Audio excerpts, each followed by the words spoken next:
Hello there, Chick Chatters. We are back and we're doing something different today. We're actually going to talk a little bit about the Kardashians. It's not a show we normally have been covering, and we're getting into it obviously end of the season, but in true Chick Chat fashion, we are usually late to a party, so here we are. We're going to kind of talk about last week's episode. We'll probably also mention some things from the rest of the season here and there. This is kind of more of like a little summary. We're going to kind of start more with what was going on in this past week's episode.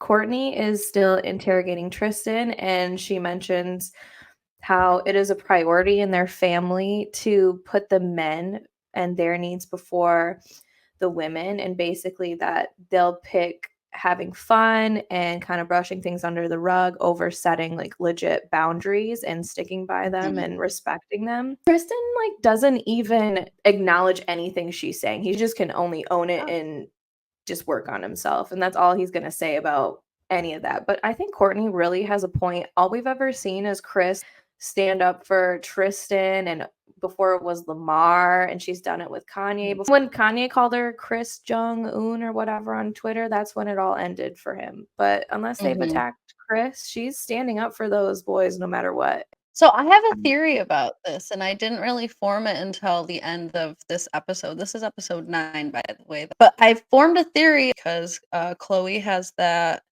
interview that she does with cousin Cece, and she talks about how when Kris did what she did, which was cheat on Robert Kardashian, and the relationship was over, that the grandma, Helen, I think her name was Helen Kardashian, pretty much disowned Kris and wouldn't, allow anyone to associate with her. And like there was this huge division in the family, and Cece was the only one who wouldn't conform to that because she wanted to have a relationship with, Kris and Robert's children. And I think that maybe that's part of why Kris is such a backer of people who've made mistakes, because she has been in the position of someone who has immediately rejected and cut them off, and not even just done that quietly, but it sounds like she screamed at her like, "You've ruined the Kardashian name."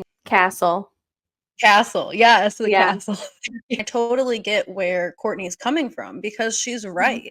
This happens with everybody, and Kris is the matriarch of this family, and she's very powerful, and I think she has a lot of empathy for people who've made very bad mistakes in relationships, and I think she would rather allow everyone to be around and be happy, because she didn't really get the opportunity to do that. And then Robert was gone, so they really never had an opportunity to have like a fully functioning family after the divorce. And a lot of people have that. I mean, it's a normal thing to be able to, obviously have some time to heal, but eventually be able to come together. I see where Kourtney is coming from, and I do agree with her. I think all of the people we've brought up have done horrible things, and some of them unforgivable, especially Trash Can, and he's done it repeatedly. But I also get why Kris might be more of an advocate than we really understand, and I never actually understood that until Cece. So thank you, Cece, for like shedding some real light on the Kardashian history and how their family dynamics work and why they're that way, because everyone is standing around wondering why they tolerate this. It's because Kris has been there, and she doesn't want to put people in that position to be hated and feel hated, even if they should. Because even with that, there comes a point where this is still your child, and how many times can you let somebody make the same mistake over and over again and just welcome them back with Exactly. open arms? You're just asking Yeah. for it to keep happening. There does come a point where you have to not accept the same mistake over and over and over again, because that's why they keep happening in this family, is because people are putting up with a lot of crap that they don't need to. They're being encouraged to do that because Kris is empathetic, and it's great to be empathetic when a situation happens, but If it's not her situation, like she needs to let her kids fix that in a real generational way, not just Mhm. allow, all of this to keep going. I get that she's regretful and remorseful for what she did, and she should be, but that doesn't mean that she just normalizes it in her family for everybody for eternity. Look at Chloe. Like, this whole season has been about Chloe. I'm worried for her. I mean, she's just sad all the time. Mhm. Chloe has always been the one that is, like, vibrant and funny. Like, even when she was in her darkest times with Lamar, she was always had, like, a zest for life, or she'd have, like, a day where she'd go do something fun. She's just disinterested in life altogether, and it makes me really sad, and I say that in a loving way. Anne and I love the Kardashians, by the way, so everything we're saying is like we're talking about our best friends. All of this concern is not criticism by any means. She's being forced and pushed to this not only by her mom, but Kim's also on board with it. And other family members seem to be like easy to let go of things. And it seems like Chloe's almost wanting them to be like asking them the hard Stand up questions. for her. Otherwise she wouldn't set up these interviews with Kylie and Courtney, the ones that she knows has the most problems with him. Like, she wants somebody to Yeah. confront him. I don't know, in my mind, I think she does. But I think Penelope needs to sit in a room with him because she clearly has questions, and I wanna know why she was not involved in the conversation with Courtney. I understand not the whole time because it is a conversation for adults to mostly have, but Penelope has voiced that she has a problem, and she deserves to sit down with Tristan too. They're Mhm. all family, are they not? Even though she wasn't, Courtney was, and Courtney says that she doesn't wanna hold grudges, but, talk is cheap and his words don't match his actions. So I'm not really sure where Courtney stands at the end. I wasn't sure if she was forgiving him or not forgiving him. It sounds like not, but I just wanna know, when it comes to all these interviews and all these talks, why are we not mentioning all these kids he doesn't take care of? Like, we're calling this man such a Yeah. great father and this and that, but we all know he's got 4 children now, 2 of whom Mhm. are with Chloe, but 2 of whom he does not take care of fully. We've had both of the baby mothers come out and say some things about it and express that he's not there. I mean, for one of them, he's not there completely at all, and the other one, it seems, is just more of a photo prop. I'm concerned that, for as open as this family has always been with us, especially on the original Keeping Up with the Kardashians, as open as they were and how they let Yeah. everything air out, they're really just gonna leave this the big elephant in the room when it comes to confronting Tristan. Like, or if we're gonna confront Tristan, and especially if we're gonna have Courtney do it, let's just confront Tristan. Like, think about Chloe back in like season 1 or 2 confronting Scott. She would call him out on every dirty little thing. She was after him for a while. She did not trust For Scott. seasons. Yes, even other shows, even spin-off shows. She's Anywhere had that Chloe was near Scott for literal years. I mean, she put him through it, and she made him aware every single time, "I'm doing this because you did this to my sister." I think Courtney could have asked, or anybody could have asked Tristan on camera at any point, "What's up with these other kids? Why aren't you taking care of them?" Like, you can't be picking Saint up from games and being amazing to Kim's kids, but at the same time neglecting your own. The biggest problem I have with it is, you don't think your kids you have now are gonna grow up one day like True or Tatum and ask questions about these other kids and wonder why you weren't around so much for them, or especially Prince, who they have a somewhat relationship with. You don't think they're gonna talk to him and he's not gonna spill some beans about Yeah. how he feels about you? And then Yeah. they're gonna know about this other kid from the tabloids. It's a mess. Why not just step up for everybody if you're gonna step up for 2? Every time we see Tristan talking on the Kardashians about, or someone talking about Tristan about being such a good father, it always has to have a little asterisk on the end of it of like, to half of his children. Literally half. Half of Mhm. anything is a failure. I mean, everybody knows that. You can't do half ever. It's not sustainable. I can understand praising him for, going to therapy and whatever, if that's what he's done, but can't call this man a good father or even a father figure. It's delusional. He has Right. 2 whole children he does not pay for or care for, allegedly. Especially Kim, who's gonna also in the same breath say negative things about Kanye. will praise another man who's also neglecting half of his children. It makes literally no sense. Like, it's the pot calling the kettle black. You can't really pick and choose who's bad and who's good and based off of what. I mean, you can say whatever you want about maybe he's not a cheater anymore, he's different. I like how they keep saying things like who he used to be, who he used to Yeah. be. That's Like, fine and what, dandy. 6 months ago? Like, And that's all fine and dandy, especially when it comes to the cheating. Sure, he might not be a cheater anymore. I might be able to accept that one day. But the way he treats these other kids that he has is what tells me if he's a changed person, and he's not. I mean, you yeah. can't only take care of half of your kids. And for what? Why are you taking care of these half? That's what I would be questioning. Like, what's your motive Mhm. with these two? Is it because they're Mhm. attached to this famous name?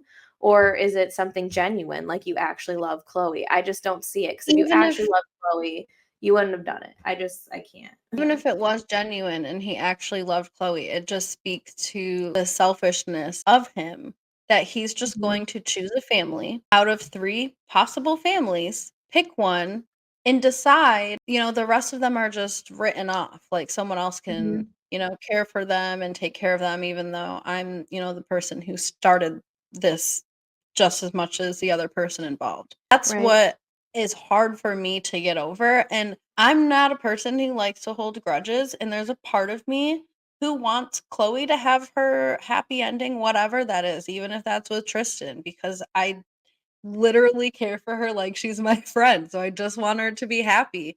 But that's really the part that I can't get past, is that he can be someone who's so selfish to just choose a family with Mhm. all of the mistakes that he's made and think that it's okay to just move forward with just one of them, and that makes him a changed, healed person. What makes you a changed and healed person is if you take responsibility for all of your actions, not just 50%. Chloe could have been, one of the other 2 girls without any support or love and doing this all on her own just as much as the other 2 could have been. I mean, is Right. it the fact that she has all this wealth and resources in her name? I don't know. Maybe, probably, who knows? But it was a matter of him making a choice. That's what's sad. Like, it should Mhm. not be a choice, even if it's an obligation, even if it's a duty. Like, that's your life at that point. That's something that you have to uphold, at least financially, at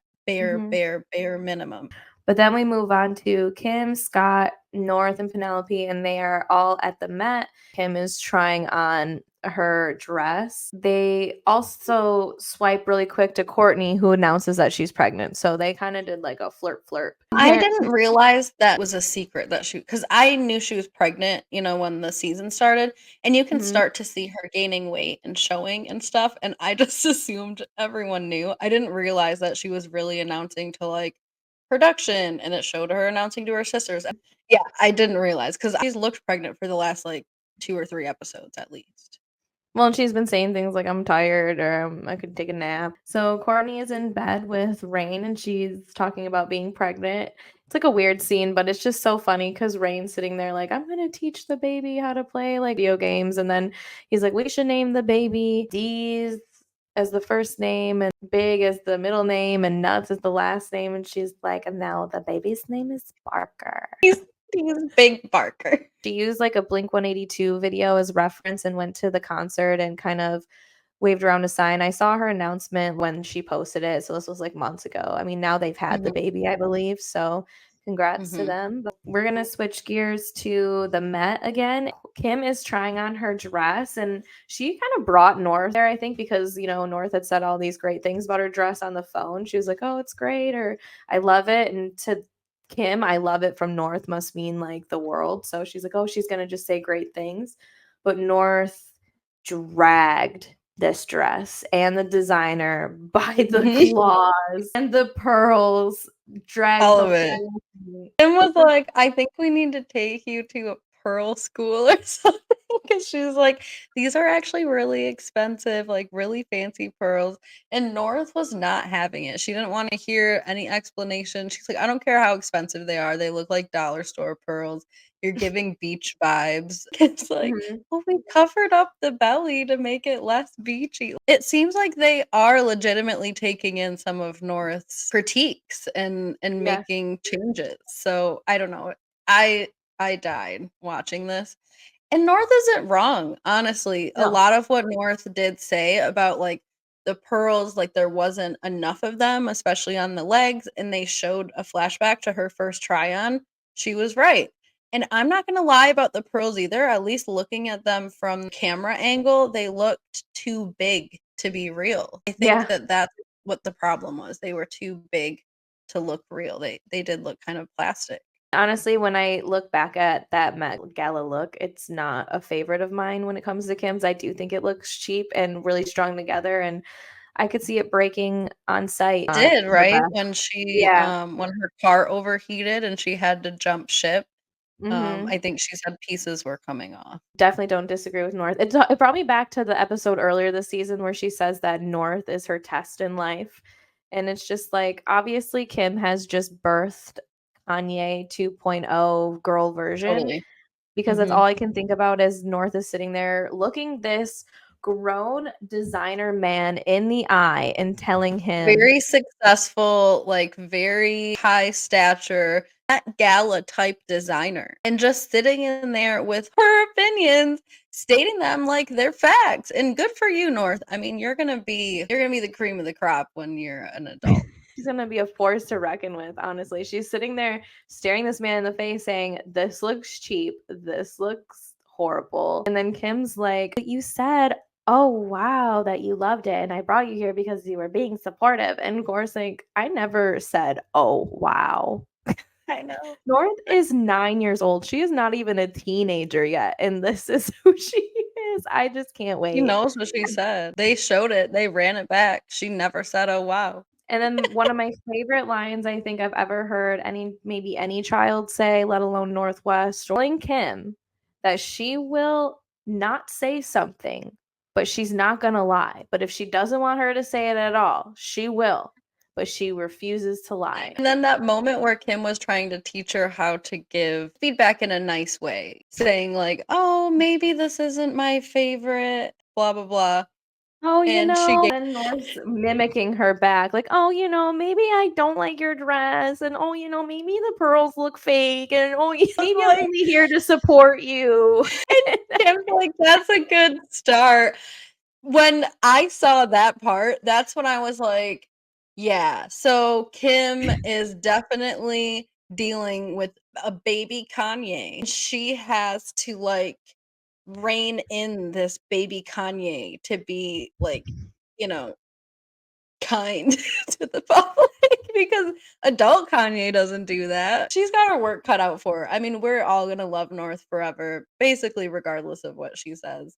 But, whoo, that girl is tough, tough, tough. Or it just seems like she is a 70-year-old, like, Joan Rivers in That's a what Kim said, she's the next Joan Rivers. I completely agree because she's so grown already, like, you can tell she still has fun and she's not, like, taking her life too seriously, but she just has very informed opinions about fashion and Mhm, people and art, and, like, mhm, that's cool, and she has great opinions. I think right, someone needs to put her on TV, especially E!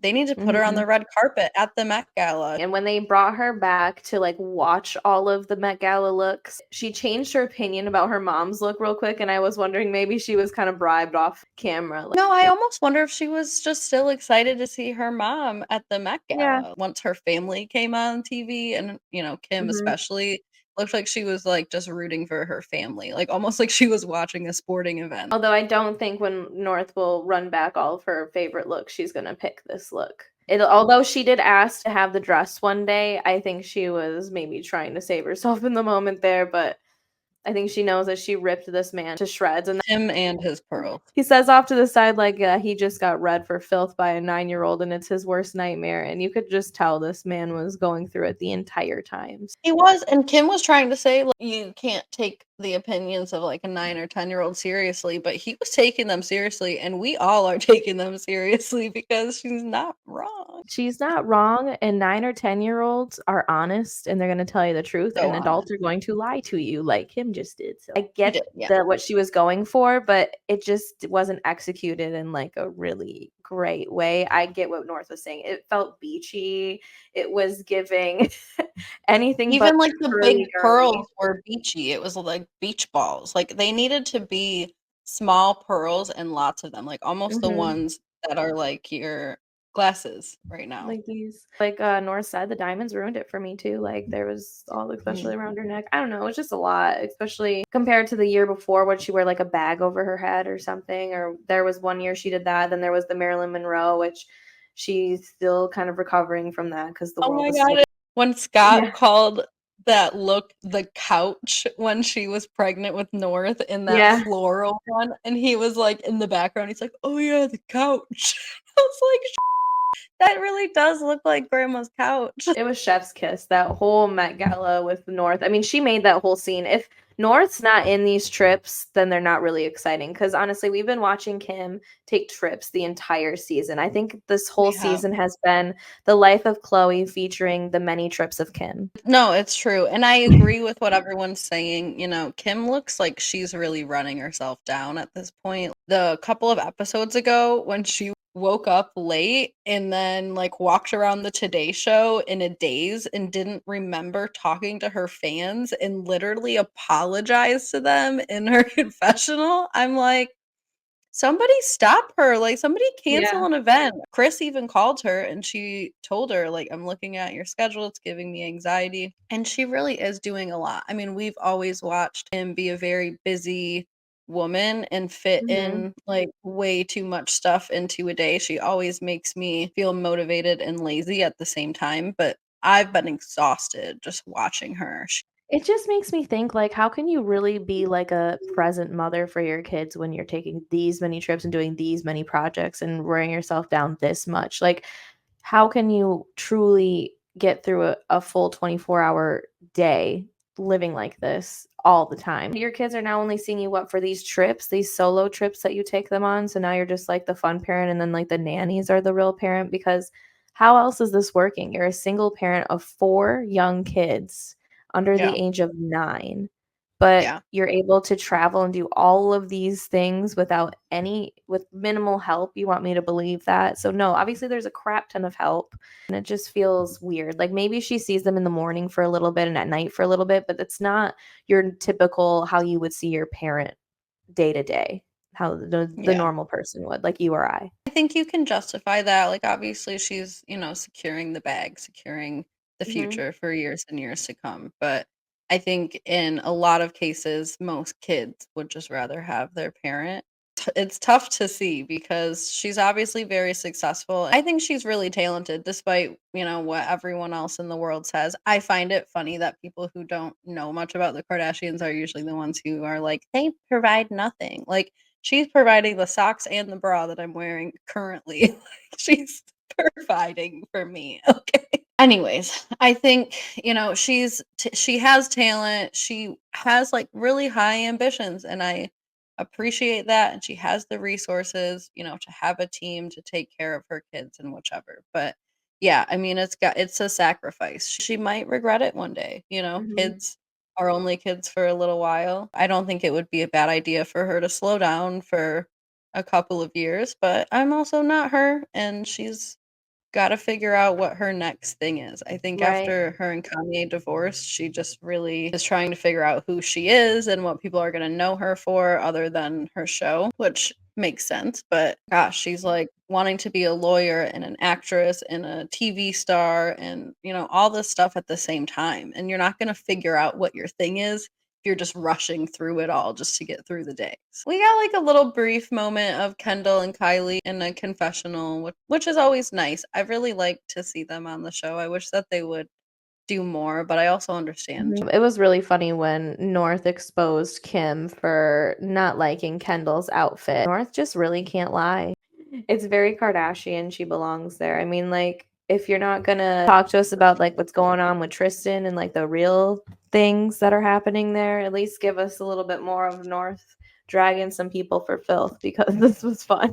Yeah, we didn't really get a lot of like Chris this episode. She didn't make much of an appearance, but I mean, Mhm. this season she's been struggling, I think, a lot with all of her kids. I think, she had just had a sit Mhm. down meeting with Kim a couple episodes ago about her schedule. So I think she's struggling with Kim, struggling a lot with Chloe too, because not only are we seeing Chloe having trouble with Tristan, but it seems like she's having a really hard time maintaining all of her businesses. And I actually thought that was a really interesting conversation for us to all see about Chloe, like kind of calling Chris out or our manager, and you bring us all these contracts, and that's a wonderful thing that you bring us these new opportunities.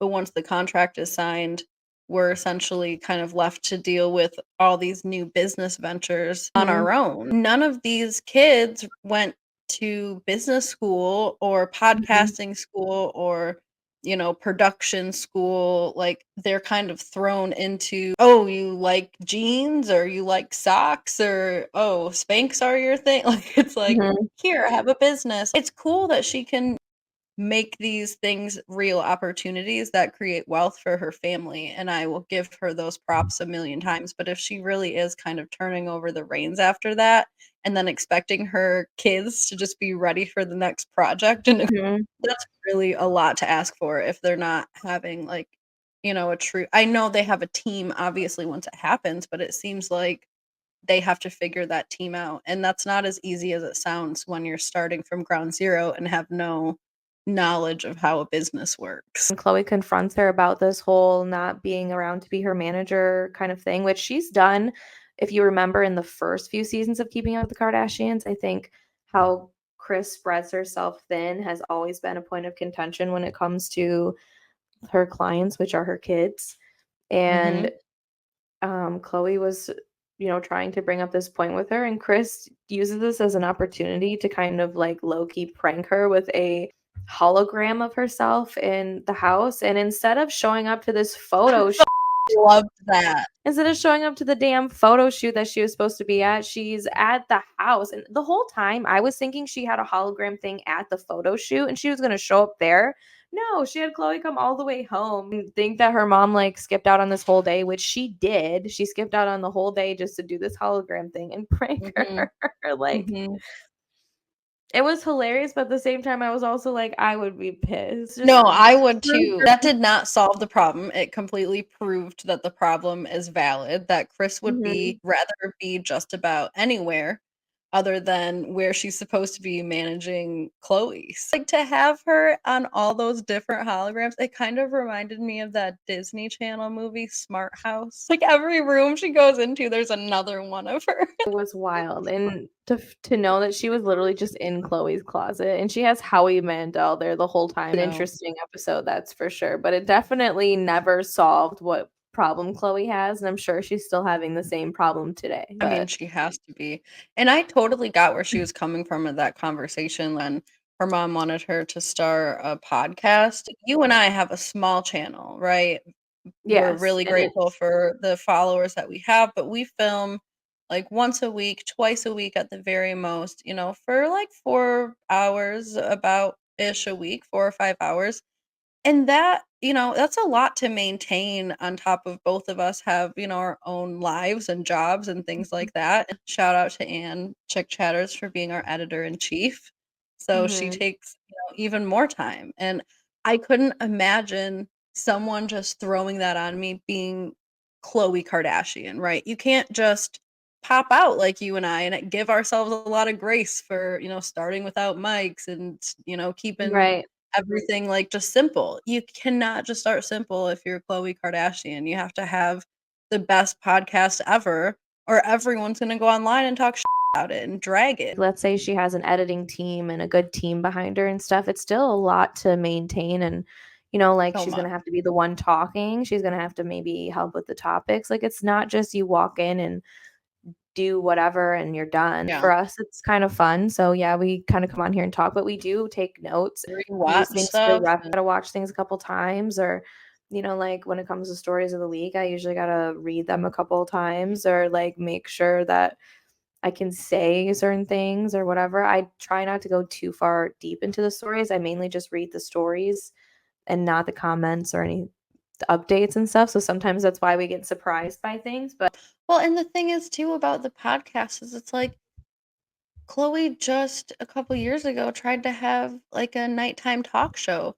which mhm, she also has wonderful skills to do, but the show mhm, flopped probably because she didn't have a great team behind her. She didn't have wonderful people to interview. She didn't have this, build up mhm, going. She could have been great at a late night show. I would have watched it more if it was worth it.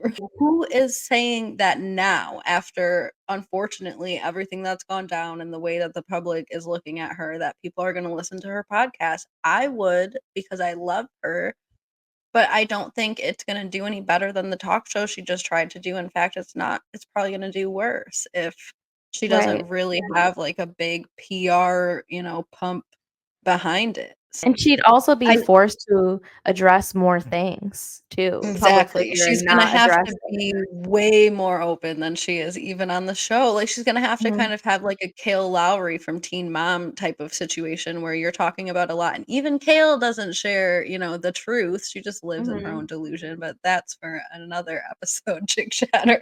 She was not listening to Chloe at all. Chloe was mhm, making really valid points, and she was kind of being, like, coldly dismissive, like, "Well, you and I just look at things differently," and I'm like, "This is not a matter of different opinions or perceptions. If you're asking someone to start a business, you're asking them to start a business. You better be, coming with the support on the back end." That's just wild to me that she really sets them up with the contract mhm. and then walks away. It actually I have a lot more respect for the successful businesses that they have. Chris is just kind of getting to her 60s, 70s, and it's time to just maybe like take a backseat when it comes to managing. Maybe take a broader role, but then have them have their own individual like project managers. I mean, I don't know. There's got to be Yeah. a way to help them out and give them a better team. Kim, for example, she constantly has her stylist around, her hair person around, her makeup person around, probably a publicist, somewhere nearby. Like she constantly has that team with her. Why not constantly have a project manager with you that has a background in business, somebody like that can really be on call on their behalf? It Mhm. sounds like Chloe is literally calling her mom sometimes about contracts at places she's, like, at alone. Her mom's not even there to field those things, and then her assistants answer, and she's like, Mhm. "Yeah, we'll get back to you in a couple weeks." Love that Chris was such a boss momager for a while and she built this empire. I mean, like you said, you got to give her credit for that. But she's also trying to force Chloe to do things and Chloe's got this 1-year-old, like maybe she does just want to chill. I mean, Courtney was just being a mom and chilling for a while. I think pushing these businesses on them when they don't want them and aren't ready for them is why some of them don't succeed. I don't know. I'm with actually Courtney on some of that. Like they don't all have to be at Kim's level. Or Kim tries to branch out into every little thing, which is, I guess, good and a bad thing. But, maybe not all of them want that kind of lifestyle and they all have a lot of wealth that will last them a lifetime. I think that pushing them into projects that they're not ready for or want to do or that you're not even going to be consistently a part of, you just take your 10% and you just sit back. I don't know. Yeah, Take your enough I mean, break. all of them have enough, like, especially like, even for Chloe, she has her Good American brand, she's on the show, and she has Mhm. 2 children and, a half trash can, and in his situation, he All for like helping your kids like come up and everything, but there also comes a point maybe where you need to take a breather. And maybe like Chloe said, I think Chloe even said that it's time for Chris to maybe just like relax and enjoy her Well, later when she was years. talking about, like, she doesn't have a lot of access to her mom, she's like, "Sometimes you're, like, on vacation on an island, as you should be." It's true, but it sounds like Chris needs to start really thinking about, "Who am I going to set up for my kids so that their businesses that I started with them Mhm. continue to be successful when I take a step back?" she's not going to live forever. As much as you can buy cosmetic procedures and do all these things to preserve yourself, you will all Mhm. die one day. At some point, you wear yourself down, and maybe she's making it worse for herself. I don't know. Remember that one episode when Chris wanted to be a diamond? Yes. I don't know, but one day Chris will be a diamond, I think. And, So, I mean, Kim was all about it, so I think that is probably what's gonna happen. we're gonna leave you off with that, Chick Chatters. We did a really good summary of this season. I think we Yeah, I think so. caught y'all up. I mean, other than a bunch of trips that Kim went on, we got a little bit of Kravis here and there. We got Kendall trying to cut a cake, but other than that kind of True. stuff, That was good to see. and an awkward, weirdly Tristan-led conversation between him and Kylie. Other than that, like there really wasn't much to air out to you guys today. I So, do think that we're gonna be back for kind of like a review of the final episode. There's only one episode left of this season, so I think we'll just finish it out. We're excited to have any new viewers from the Kardashians. We also cover Sister Wives, and we covered some Netflix shows, Ultimatum and Love is Blind. So please don't forget to comment and join us for the next one, Chick Chatters, and we'll see you next time.